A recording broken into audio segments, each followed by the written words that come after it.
திரு வீட்டில் அனைவரும் நலமா? என்ன சாப்பிட்டீங்க? நாங்கள் அனைவரும் நலமாக்கா. நீங்கள் அனைவரும் நலமா?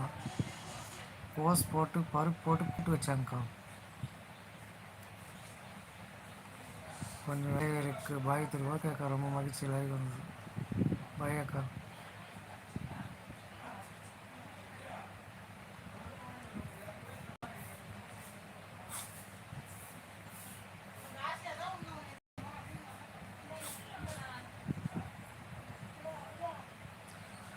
அண்ணா என்ன வேலைக்கு போகவில்லையா? உடம்பு சரியில்லையா?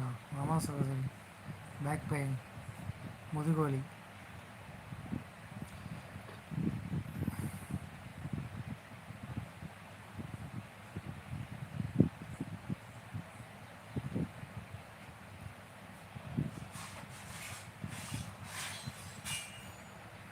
இன்னைக்கு பங்காரடிகள் சாமி